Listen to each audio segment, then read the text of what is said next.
Bom dia a todos. Vamos a iniciarnos a dar continuidade a nosso retiro, que já foi começado com o resto do terço. E para aquelas pessoas que nos estão visitando pela primeira vez, gostaria de ajudar a entender a dinâmica do nosso retiro esta manhã. Então, duas considerações prévias para poder aproveitar melhor o retiro. Nós estamos fazendo desde o início do ano, isto é, a partir de fevereiro e, se Deus quiser, até dezembro, uns exercícios espirituais ignacianos, que têm uma dinâmica própria, uma metodologia particular. E então, o fato de participar hoje, nesta manhã, desse retiro, se tomamos em consideração a meditação em si mesma, poderia ser um tema aleatório, um tema separado do resto das outras meditações, mas não é assim.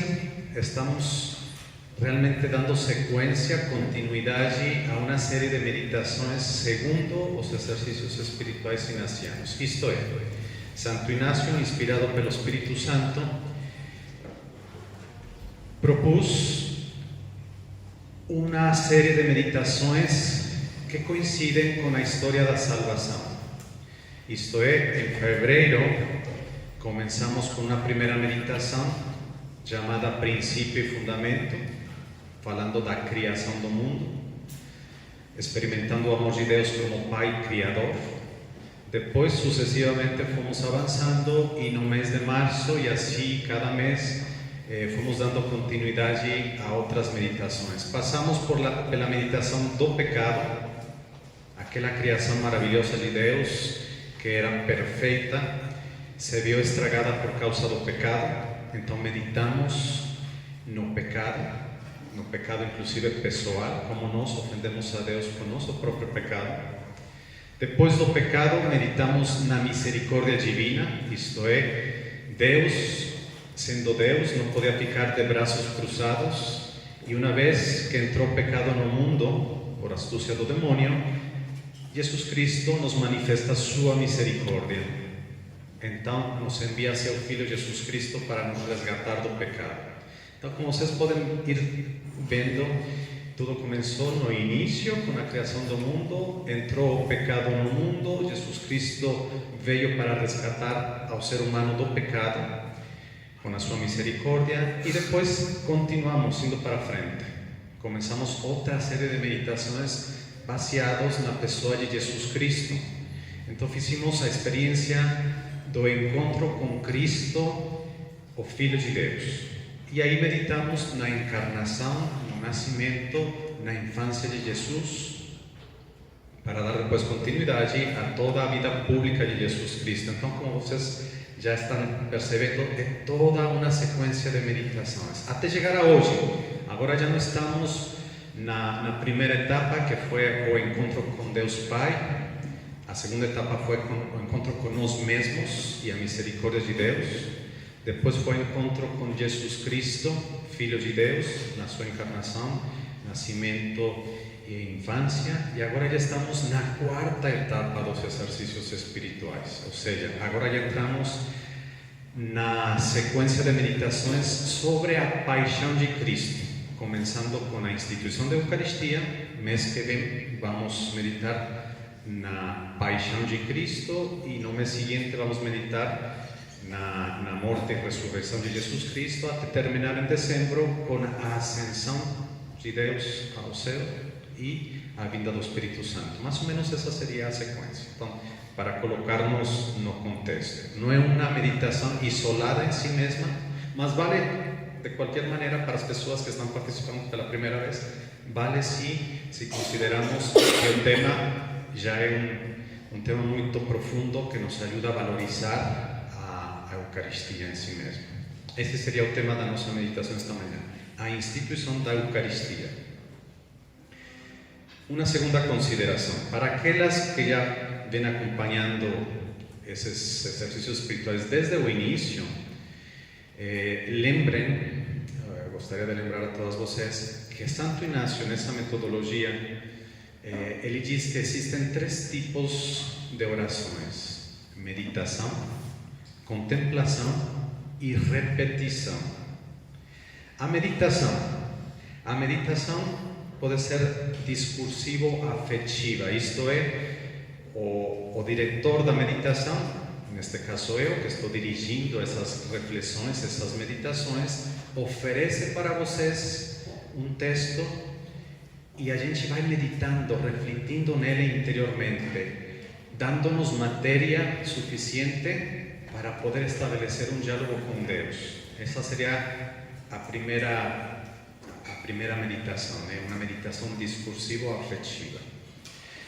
Existe um segundo tipo de oração, que seriam as contemplações. As contemplações já não é tanto um discurso, um diálogo com Deus, seria mais fixar os olhos no mistério que estamos contemplando e deixar-nos levar pelo que o Espírito Santo queira nos inspirar. Isto é, a gente se coloca dentro da cena que estamos contemplando como se fôssemos protagonistas dessa mesma cena e a gente olha para os personagens, olha aquele cenário, vai você se adentrando, aprofundando nessa meditação, mas só contemplando, olhando o que acontece, o que posso tirar como conclusão, o que posso eu aprender desse mistério da vida de Jesus. Então, meditação discursivo-afetiva, contemplação, olhando o que acontece, e um terceiro tipo de oração, que seriam as repetições. Santo Inácio diz que, efetivamente, não podemos esgotar os mistérios da vida de Jesus Cristo, são mistérios e, por ser mistérios, nunca vamos terminar de aprofundar, de meditar neles. Então nos dão matéria suficiente para voltar uma e outra vez, tantas vezes quantas precisamos, para continuar ou meditando ou contemplando esse mistério. Essa seria uma repetição, voltar para o tema. E como algumas de vocês já fizeram exercícios espirituais em junho, e meditamos sobre o tema da instituição da Eucaristia, para aquelas que já fizeram os exercícios espirituais, poderia ser sim uma repetição, voltar de novo a contemplar, a meditar nessa cena. Então, se por acaso alguma mas eu já escutei isso, é porque efetivamente, mesmo escutando a mesma coisa, o Espírito Santo sempre tem alguma coisa nova a nos dizer. Então vamos tentar aprofundar, meditar e gostar realmente do que a gente vai escutar, vamos contemplar, vamos meditar. Essa seria apenas a introdução, né? Então, entrando na matéria, hoje, nesta primeira meditação, queremos meditar, contemplar de maneira particular a cena da última ceia. A última ceia. Pensem, colóquense dentro de aquele cenáculo, como se estivéssemos junto com Jesus, com os apóstolos, experimentar aquele clima, um clima denso, uma atmosfera pesada. Era um clima de silêncio, um clima onde Jesus está querendo transmitir para os apóstolos alguns conselhos. Jesus Cristo fala de amor, fala de renúncia, de entrega, de fidelidade. É um momento onde Ele quer instituir a Eucaristia. Se celebra aquela cena do lava-pés. Nos promete o Espírito Santo, institui o sacerdócio, nos dá um mandamento do amor, da caridade. Então são tantíssimas coisas que podemos meditar apenas numa única cena, que não teríamos tempo suficiente para meditar em todos esses aspectos. Então, como temos pouco tempo e apenas uma meditação esta manhã, eu decidi focar no mistério da instituição da Eucaristia. É isso que vamos fazer esta manhã. E para meditar na instituição da Eucaristia, esta meditação vai ter duas partes. A primeira La primera parte sería meditar na Eucaristía como sacrificio, como alimento y como presencia. 3 dimensiones de un único misterio. Y tengo otras, mas yo gustaría apenas dedicar esta mañana para meditar, contemplar la Eucaristía en estas 3 dimensiones, como sacrificio, como alimento y como presencia. Esa sería la primera parte de la meditación. Vamos a ver también una segunda parte en este mismo momento, que sería entender la celebración de la Santa Misa desde una comparación entre las partes de la misa y la paixão de Cristo. Son reflexiones basadas en la experiencia que San Padre Pío de Pietrelcina hacía. Entonces, si estamos meditando en la institución de Eucaristía y la celebración de la Santa Misa es la renovación, la actualización del misterio eucarístico, pues tenemos que entender mejor lo que acontece en la misa para poder valorizar lo que Jesús hace conosco en cada celebración eucarística. Esas serían las 2 partes de esta primera meditación: Eucaristía como sacrificio, alimento y presencia, y después meditar en las diferentes partes de la misa según la experiencia de San Padre Pío de Pietrelcina. Para poder contemplar ese misterio de la institución de Eucaristía, gustaría de ofrecer para ustedes textos bíblicos en los cuales ustedes se puedan vaciar y después en algún momento de silencio, en algún momento personal, sea aquí, sea en casa, pegar esos textos que no vamos a leer, porque ustedes ya conocen, mas que podrían enriquecer mucho esa meditación. Son varios textos. O primero que eu gostaria de oferecer para vocês é aquele que se encontra no Evangelho de São João, capítulo 6. João, capítulo 6, esse capítulo fala sobre a multiplicação dos pães. É o milagre da multiplicação dos pães. Primeiro texto que vocês em algum momento poderiam meditar. Segundo texto também se encontra no Evangelho de São João, capítulo 13, dos versículos 1 a 30. Y ese capítulo fala sobre o lava-pés, que es otro texto que ustedes podrían usar para aprofundar la meditación de hoy. Aliás, vamos a usar ese. Después podrían también ser otros textos utilizados como João 14, que fala sobre la promesa del Espíritu Santo. João 15, capítulo 15, ese otro texto fala sobre o mandamento do amor, o mandamento da caridade. Puede ser usado también en otro momento. Y finalmente, o texto de San Lucas, capítulo 22, dos versículos 19 a 20. Ese último texto fala, sí, da institución de Eucaristía. Entonces, no vamos a leer, tenemos poco tiempo y vamos directo para el tema. Primera parte, a Eucaristía como sacrificio, como alimento y como presencia. Primera parte, ahora primer punto para contemplar, para meditar. A Eucaristía como sacrificio. Meditar na Eucaristía como sacrificio, vocês ven, inclusive pueden se ayudar a la cena que estamos contemplando, un altar, una toalla branca, 2 velas, flores.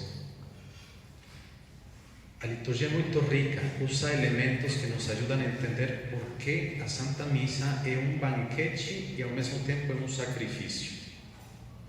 O altar simboliza aquellas pedras que se usaban antes para los sacrificios.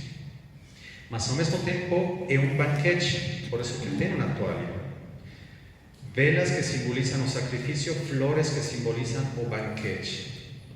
Já estamos indo aos poucos para entender a Eucaristía como sacrifício e como alimento. É um sacrifício, mas é um banquete.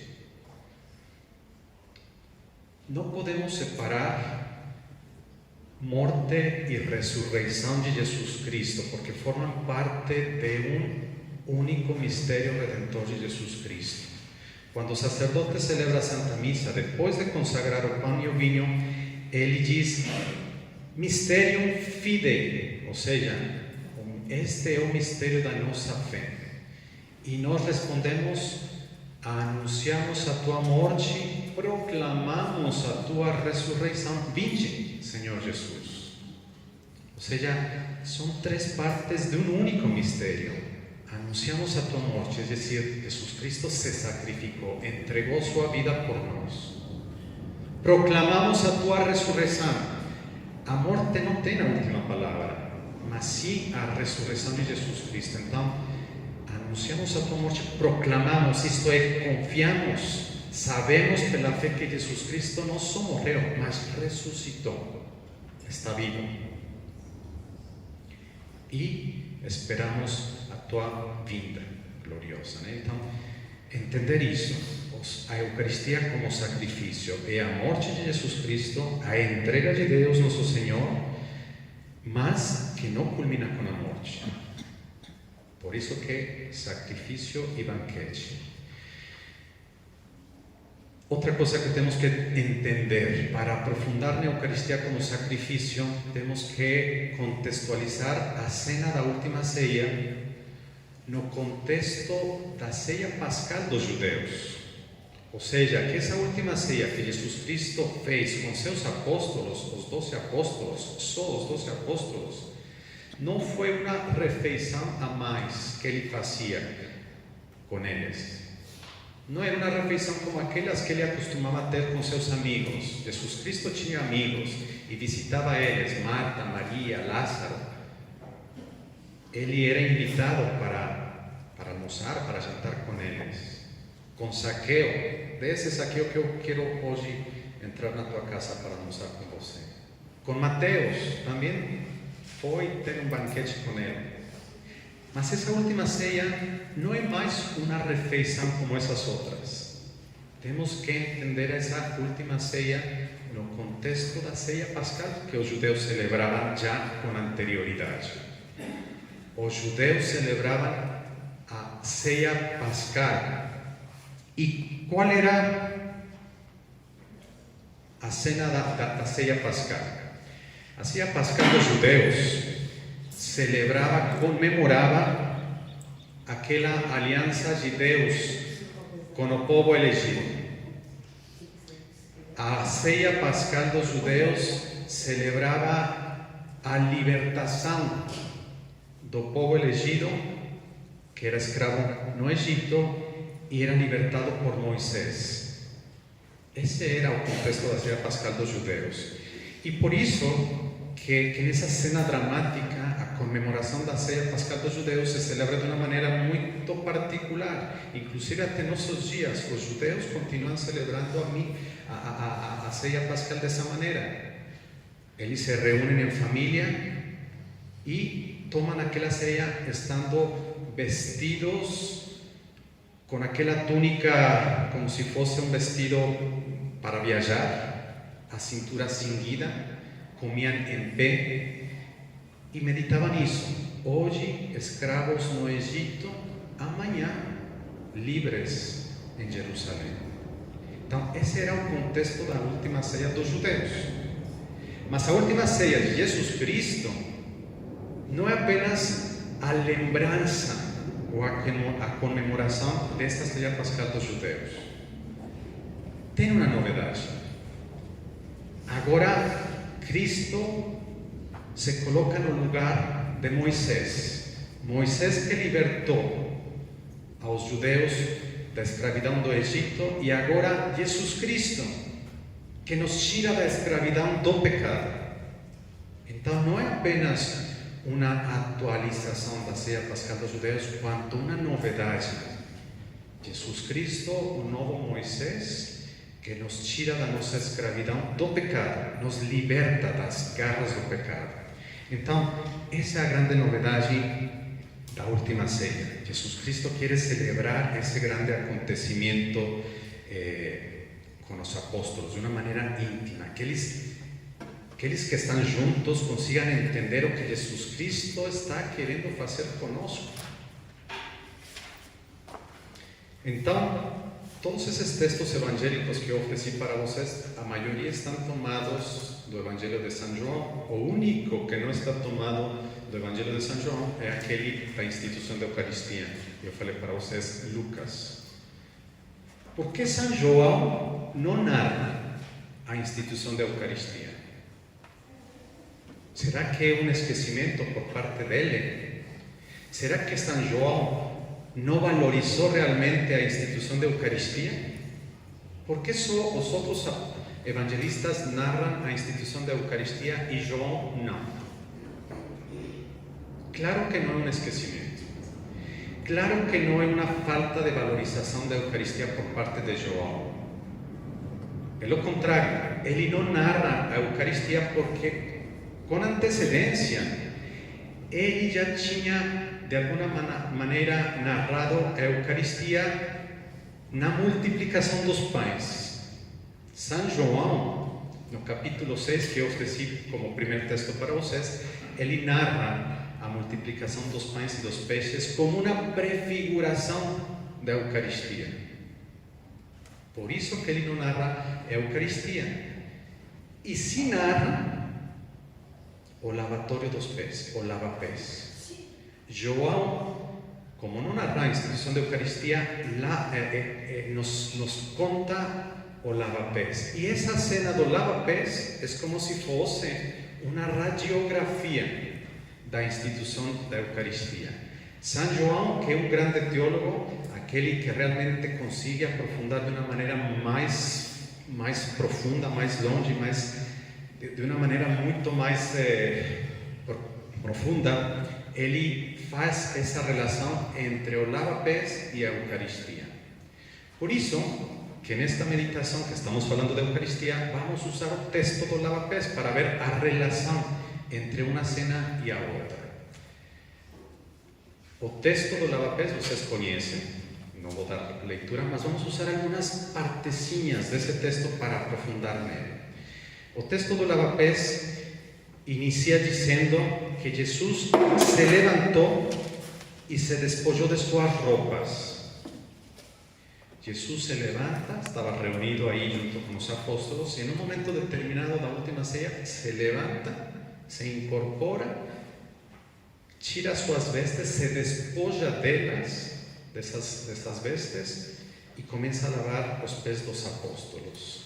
Esse despojar-se das roupas faz referência àquele outro texto da Sagrada Escritura que diz: sendo de condição divina, não fez alarde da sua condição de Deus, mas pelo contrário, se despojou de seu rango e tomou a forma de siervo. Despojar-se das suas vestes significa ele, sendo Deus, se abaixou, se despojou da sua condição divina, se fez igual a nós aqui na terra.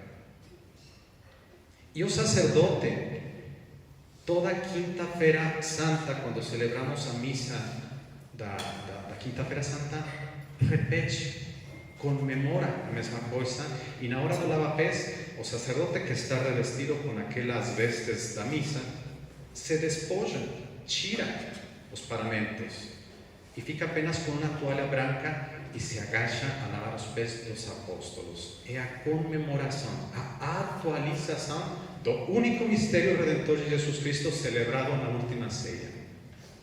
Então, quando nós celebramos a Santa Missa, não é que estamos repetindo, ou é outro sacrifício, é o único sacrifício de Jesus atualizado aqui e agora. Então, Jesus Cristo se despoja das suas roupas, querendo mostrar isso. Se despojou da sua condição divina e se fez homem como nós, em tudo igual a nós, menos no pecado. Outra partezinha do lava-pés que nos pode ajudar a entender o que Jesus Cristo está fazendo com os apóstolos e que nos oferece a todos nós também. Diz: vocês não compreendeis o que eu estou fazendo agora com vocês, mas eu, como mestre e Senhor, faço isso para que vocês o façam com os outros. Eu, como mestre e Senhor. O que Jesus Cristo está querendo dizer com isso? eu como mestre e Senhor. Será que Jesus Cristo quiere se posicionar o se sentir nesse momento superior a todos? Eu como mestre e Senhor. Pelo contrário, Ele sendo mestre e Senhor, se agachou, se abaixou, como querendo dizer, servir é reinar, e reinar é servir. Felizes sereis se o praticais. Ou seja, Jesus Cristo nos dá exemplo de humildade. Eu que sou o mestre e Senhor, me abaixo, servindo. Quantas vezes nas nossas vidas, por causa de uma posição social, econômica, política, nós queremos impor acima dos outros. E não é assim. Jesus Cristo nos dá exemplo do que temos que fazer. Eu, sendo mestre e Senhor, me abaixo. Eu começo a servir. Exemplo de humildade. Exemplo de sacrifício. De que temos que morrer a nós mesmos todos os dias. O que tem na humildade de especial que tanto agrada a Deus? Pois é a renúncia a nós mesmos, a nosso orgulho, a nossa vaidade, a nossa soberba, agachar-nos, servir, amar. Sendo mestre e Senhor. O texto vai para frente e diz: se coloca uma toalha na cintura e começa a lavar os pés de cada dos apóstolos. O que significa isso? Começa a lavar os pés de cada dos apóstolos.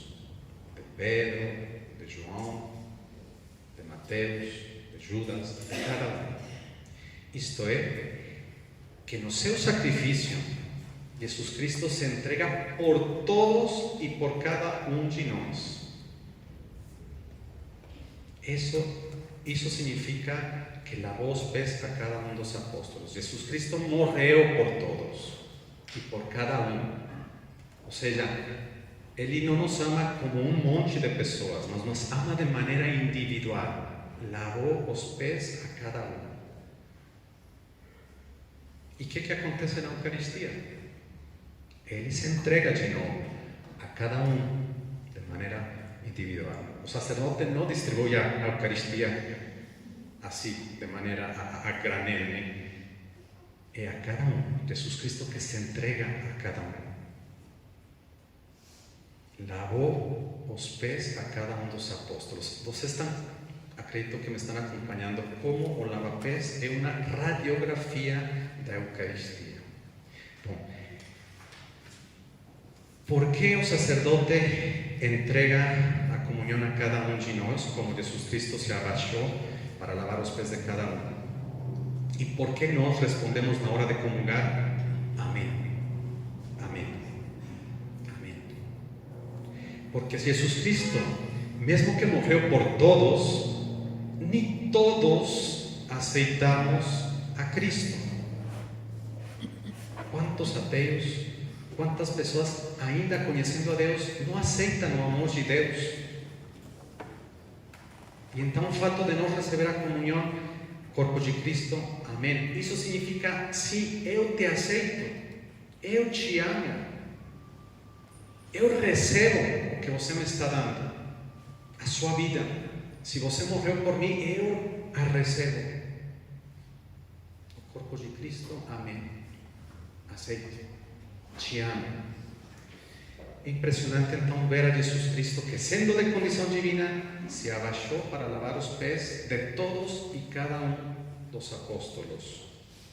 É um grande mistério que temos que contemplar e parar, nos deter para entender toda a riqueza de significado que está conteúda nesse único mistério. Sim, eu te aceito. Como quando José e Maria estavam procurando aquela pousada antes do menino Jesus nascer lá em Belém, batendo porta por porta para ver se alguém abria para eles e conseguir um lugar digno para o nascimento de Jesus. e ninguém abriu, ninguém aceitou. Veio aos céus e os céus não o receberam. Pois é isso que também temos que meditar na Eucaristia. Ele se entrega. Que triste seria dizer, e ninguém o recebeu com amor. Então, meditar, aprofundar no mistério da Eucaristia, o mistério da redenção de Jesus Cristo, o único mistério de Jesus Cristo que se atualiza na celebração da Santa Missa. Em teologia, quando a gente estuda teologia, o mistério da redenção, os grandes teólogos fazem uma diferença entre o que significa redenção objetiva e redenção subjetiva. Isto estamos falando a um nível teológico. O que significa a redenção objetiva? A redenção objetiva é que efetivamente Jesus Cristo morreu por todos e cada um de nós. É um fato. Ele morreu. Ele se entregou pela nossa salvação. A redenção subjetiva, pelo contrário, é o fato de que nem todos aceitamos essa redenção de Jesus. Às vezes nos fechamos, nosso coração se fecha para aceitar a salvação de Deus. Por isso, é importante entender que nosso coração tem a fechadura por dentro. Jesus bate na porta do nosso coração, querendo se doar, querendo se entregar, e somos nós os únicos que temos a liberdade para abrir e deixar entrar Ele. Que triste seria que mesmo Ele nos criando por amor livres, de maneira livres, e por um mau uso da nossa liberdade, não abramos nosso coração para acolher Ele. Então, primeiro ponto desta meditação, entender a Eucaristia como um sacrifício. Jesus Cristo que se entrega, que se doa, que dá a sua vida pela minha salvação, por amor. Primeira dimensão da Eucaristia. A Eucaristia desde o ponto de vista sacrificial. Segundo ponto desta meditação, desta contemplação, a Eucaristia como alimento. E para continuar fazendo essa relação entre o lava-pés e a Eucaristia, aqui eu gostaria de oferecer para vocês 3 maneiras de comungar, de receber a Eucaristia, que nos ajudam a entender em que estado e condição eu recebo a Eucaristia. Vamos fazer de novo essa comparação entre o lava-pés e a recepção da comunhão da Eucaristia. Voltamos para a cena do lava-pés e já falamos que Jesus Cristo se agachou e começou a lavar os pés de cada um dos apóstolos. E cada um deles teve reações diferentes. Quando se aproximou do Pedro, como reagiu Pedro? Ele disse: Senhor, tu nunca vais me lavar os pés a mim. Ele se resistia a que Jesus Cristo lavasse os pés dele. E Jesus fala para ele: pois se tu não te deixar lavar os pés, não terás parte comigo no meu reino. Aí Pedro recapacita e diz: então, Senhor, não apenas os pés, mas o corpo todo. Essa imagem do lava-pés, quando Jesus se aproxima do Pedro, que Pedro se resiste, é uma imagem da recepção da comunhão de uma maneira imperfeita.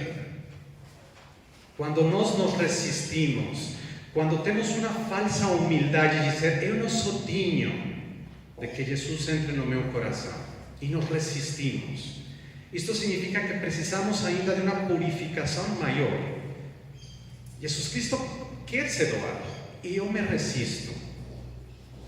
Como atuo eu quando vou receber a comunhão? No outro dia tive a oportunidade de confessar uma pessoa e passou o tempo. Depois me encontrei com ela em direção espiritual de novo e me disse: Padre, lembra que eu me confessei com o Senhor? Falei: claro.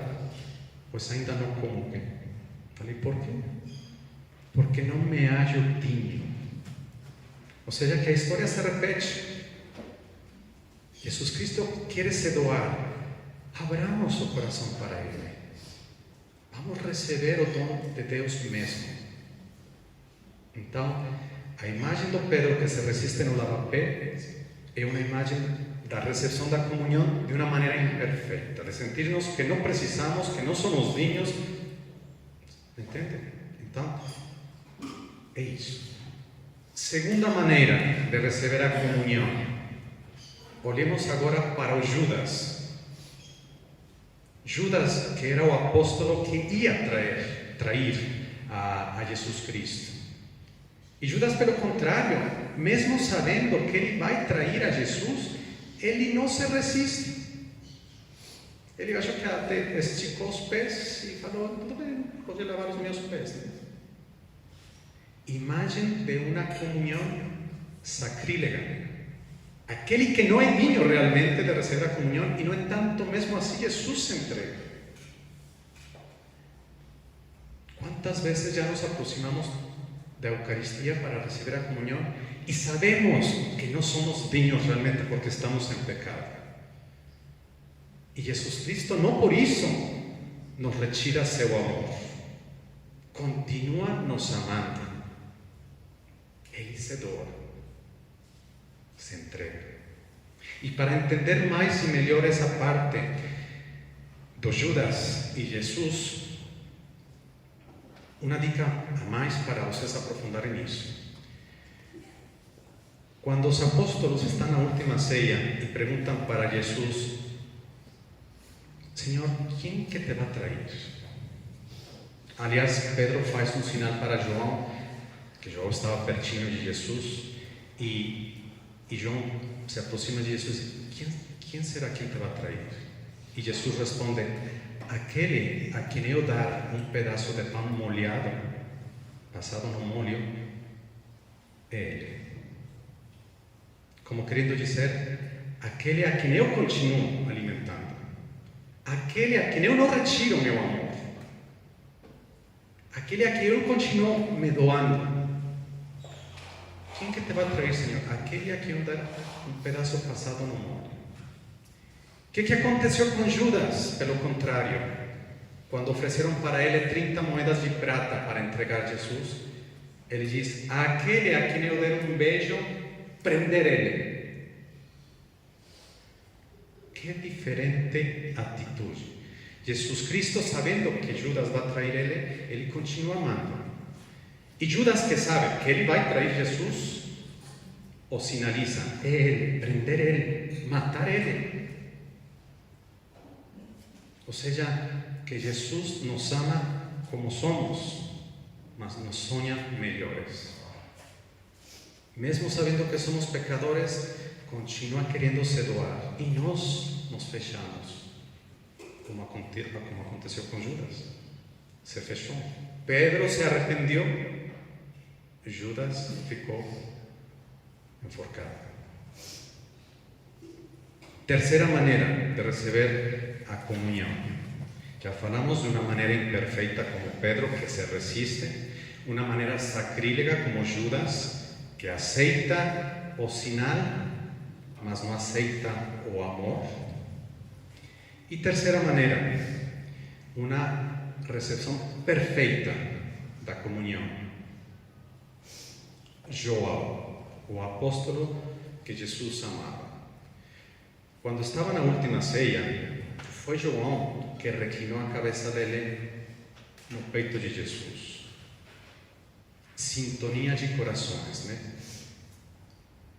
Uma sincronização de sentimentos. Por isso, Orígenes, um grande teólogo do passado, dizia que Jesus está no seio do Pai e João está no seio de Jesus. Como dizendo, foi João realmente que teve essa sintonia com Jesus Cristo. Ele se deixou amar de uma maneira perfeita. O Pedro era mais pronto mais rápido para amar, mas não para se deixar amar. Pedro amava Jesus. Senhor, tu sabes que eu te amo. Mas ele não queria receber dele porque não se achava digno, né? Pedro amava, mas se resistia a ser amado. E isso acontece também nas nossas vidas, né? Quantas vezes você diz, eu amo, mas eu sinto que não sou digno de receber o amor dos outros, e menos de Deus. Então, Pedro amava, mas se resistia a ser amado. João, pelo contrário, ele se deixou amar primeiro. Por isso que é considerado o apóstolo mais amado de Jesus, o apóstolo preferido de Jesus. Então,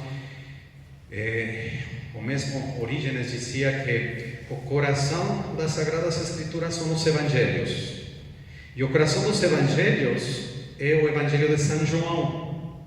E o coração do Evangelho de São João é essa cena, quando João coloca a cabeça, reclina a cabeça dele no peito de Jesus. Uma comunhão perfeita.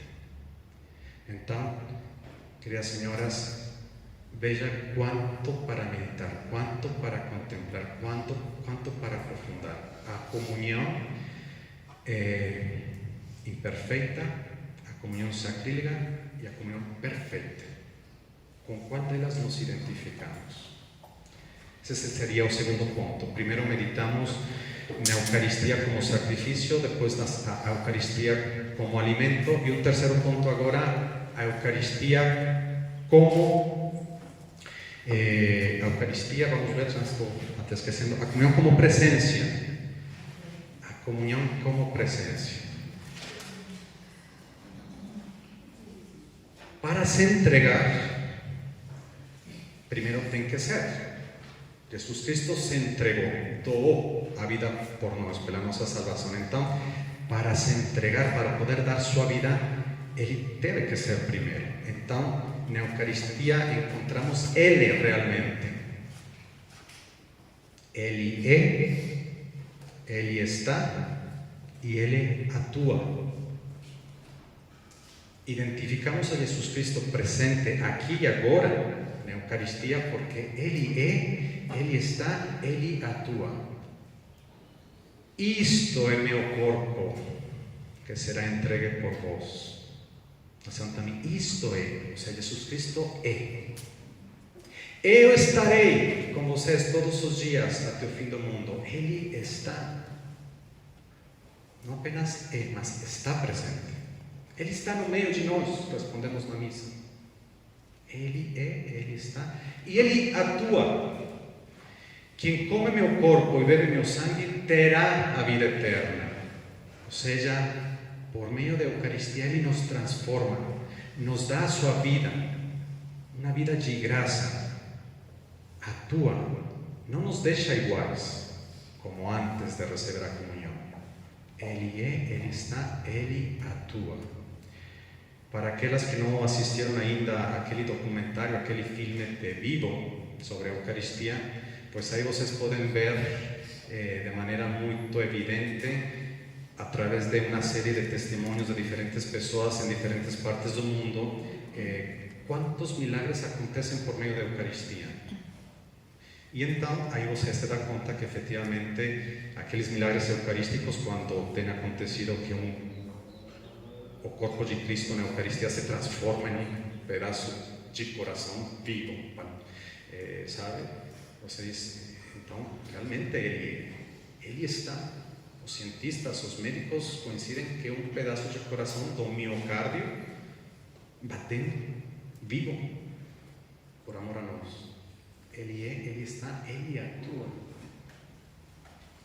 Temos pouquíssimo tempo, vamos para a frente e aqui encerramos a primeira parte da meditação, a Eucaristia como sacrifício, como alimento e como presença. Agora vamos encerrar esta meditação com uma segunda parte, lembrando o que São Padre Pio de Pietrelcina fazia quando ele celebrava a missa. Ele identificava as diferentes partes da missa com as diferentes partes da paixão de Jesus Cristo.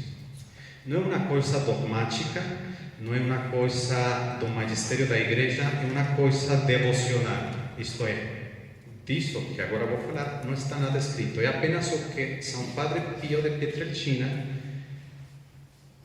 refletia, meditava. Ele identificava essas partes da missa com essas partes da Paixão de Cristo. Então, estamos passando de uma parte primeiro teológica, agora uma parte pedagógica.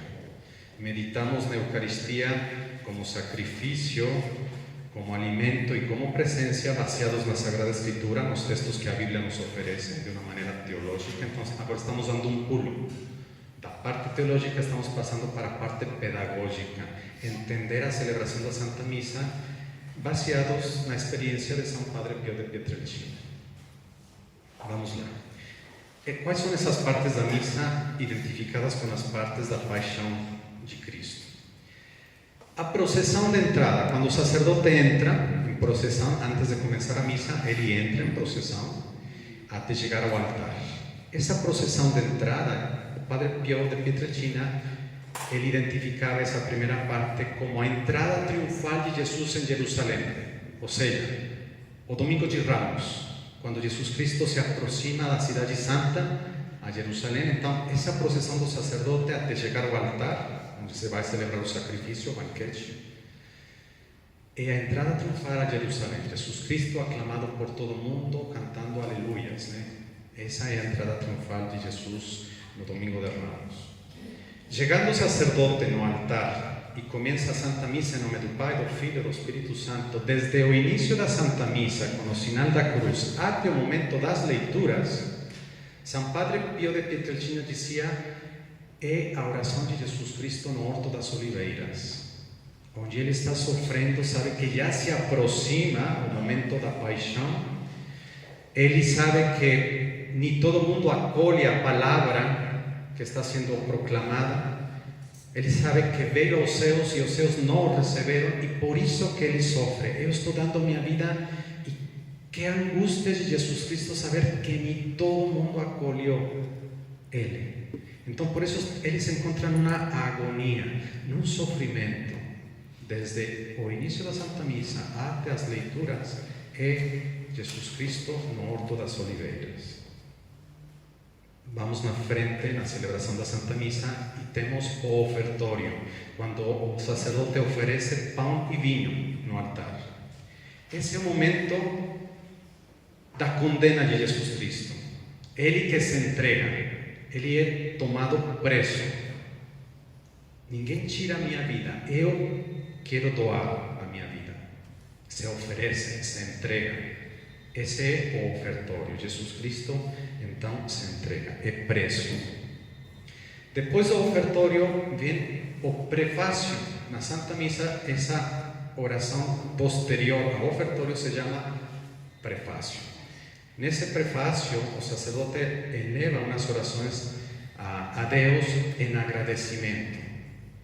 Eu te louvo, Pai, né? Em verdade é justo e necessário. Lembram dessas palavras na Santa? Em verdade é justo e necessário dar-te graças, Senhor Deus, Pai Todo-Poderoso. Ou seja, Jesus Cristo não só veio ao mundo e quis se entregar, mas ele nesse momento começa a louvar a Deus e dizer: eu, em verdade, ou seja, é justo, é necessário te agradecer, Senhor, porque me enviaste para resgatar estes meus irmãos. Olha tudo, ele sabe que vai sofrer, e mesmo sabendo que vai sofrer, agradece o fato dele se doar, se entregar. Chega o momento da consagração, quando o sacerdote eleva o pão e eleva o vinho. Esse é o momento da crucifixão, quando Jesus Cristo é elevado na cruz. O momento da elevação, momento da crucifixão. Depois vem aquela oração eucarística. Depois de elevar o pão e o vinho, o sacerdote continua fazendo uma oração onde pede por diferentes necessidades, pela igreja, pelo Papa, pelos falecidos, sabe? Então, nesse momento, essa parte da Santa Missa, pensemos que o Padre Pio de Pietrelcina celebrava sempre a Santa Missa usando a oração eucarística número 1, no missal. Quando vocês tenham a oportunidade, peguem o missal, olhem, e tem diferentes orações eucarísticas numeradas, 1, 2, 3, 4, 5. Ele usava sempre a primeira, e nessa oração se pede pelo Papa, pelos falecidos, por várias intenções. Pues é o momento quando Jesus Cristo, já elevado na cruz, começa a rogar por todo mundo: Pai, perdoa-os porque eles não sabem o que estão fazendo. Quando oferece para o ladrão que está do lado: hoje estarás comigo no paraíso. Então Jesus Cristo, já depois de ser elevado, começa a pedir por todos, oferecendo de novo o seu sacrifício por todos. E veja a diferença: o bom ladrão aceitou e outro não aceitou, fechou o coração. Então, essa é a parte da plegária eucarística, depois da consagração. Finalmente chega aquele momento da doxologia. O que significa doxologia? É quando o sacerdote, depois de ter já a Cristo acima do altar, eleva com as duas mãos o cálice e a patena com o corpo de Cristo. Quando diz por Cristo, com Cristo, em Cristo, até Deus Pai Onipotente, né? Esse momento é quando diz Jesus Cristo: Pai, nas tuas mãos entrego o meu espírito. São Padre Pio de Pietrelcina fazia essa comparação: por Cristo, com Cristo, em Cristo. Pai, nas tuas mãos eu entrego o meu espírito. Por isso que imediatamente depois vem a oração do Pai Nosso. O Pai eterno que nunca abandonou seu Filho.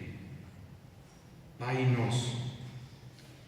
Acabamos de rezar o Pai Nosso, o sacerdote coloca de novo o pão e o vinho acima do altar, e então vem a fração do pão. O sacerdote parte a hóstia.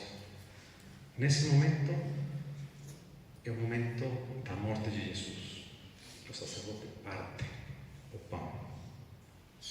O momento da morte de Jesus Cristo. E não sei se vocês já perceberam, mas logo após o sacerdote pega uma partezinha da hóstia consagrada e a coloca no cálice do vinho. Isso se chama intinção. É a intinção. O corpo de Jesus se une de novo ao sangue de Jesus. A união de novo dele completo. O momento da ressurreição. E finalmente vem a distribuição da comunhão. Ou seja, que quando nós comungamos, não recebemos o corpo de Cristo morto, recebemos o corpo de Jesus vivo. Por isso que Ele atua. Ele é, Ele está, Ele atua. E nós aceitamos isso. Corpo de Cristo, amém. Eu aceito, eu creio, eu adoro. Então veja que não são dogmas de fé, mas tem sim muito de verdade. Tem essa comparação que o São Padre Pio de Pietrelcina fazia com a missa e a paixão de Jesus Cristo. Realmente nos ajuda a valorizar, a entender o que acontece todos os dias quando participamos na Santa Missa. O sacrifício redentor de Jesus Cristo que se atualiza, que me oferece a mim, a todos e a cada um de nós pessoalmente a salvação que vem de Deus.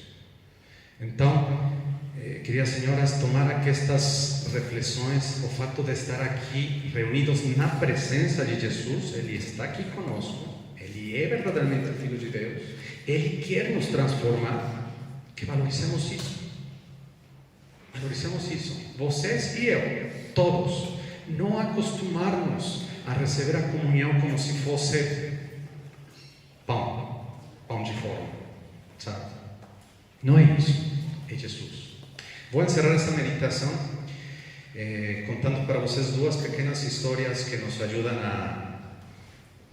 também a valorizar mais a Eucaristia, né? A história de uns coroinhas que estavam se preparando para ser instituídos coroinhas dentro da missa, e o sacerdote que estava instruindo eles estava falando tudo o que eles tinham que fazer durante a missa, e dizia: bom, quando passem na frente da Eucaristia, quando passem na frente do sacrário, façam uma genuflexão, fiquem de joelhos, porque Cristo está aí presente, né? E se não tem que ser de qualquer jeito, mas façam com devoção, façam com amor, com a consciência de que vocês estão ajoelhando diante de Deus. E claro, os coroinhas entenderam perfeito, né? Otro día, el sacerdote estaba por ahí en la sacristía y preparando de nuevo a misa estaba preparando sacrificio eucarístico, y de repente no confesionario lá atrás se escuta un barulho, de alguna cosa que cayó. Y dice, mas ¿quién está por ahí? Abre a porta do confesionario y eran los coroinhas que estaban ahí dentro. Y dice, o que vocês estão fazendo aqui dentro? Y él dice, porque nós queremos ver si también você faz a genuflexão como você nos ensinou a nós. Então, se o padre também tem a mesma devoção, o mesmo fervor, valoriza igualmente a Eucaristia, nós também podemos perder esse fervor. Então, peçam pelos padres para não perder nunca esse fervor. E uma segunda história de um missionário que também estava explicando para un grupo de misionarios, que cuando ellos entran a capela y ven esa vela, esa lámpara vermelha acesa, significa presencia de Jesús Cristo no sagrario. Y él estaba diciendo que efectivamente en todas las iglesias, inclusive le decían, a mi casa tenemos una capela con el sagrario y la vela encendida. Y dice, entonces, es Cristo que está ahí, Él vive no medio de nós. Y uno de ellos levanta y dice, como assim? E você ainda tem a indelicadeza de ir a dormir e deixar a Jesus Cristo sozinho na sua casa, na sua capela? Entendeu? Pois olha, podem ser reflexões muito infantis, mas muito verdadeiras. Bom, vamos parar aqui. Tomara que essas reflexões nos ajudem a amar cada vez mais a Cristo na Eucaristia. Y para encerrar este momento de oración, de meditación, de contemplación, voy a ofrecer para ustedes una música eucarística que ustedes conocen y está en latín, mas da para entender perfectamente de qué se trata. Es un momento no para relajar, mas que la música nos ayude a elevar el espíritu, a contemplar más y mejor el misterio de Jesús. Anima Christi.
aqui, vamos deixar uns momentos de silêncio e depois continuamos com a palestra.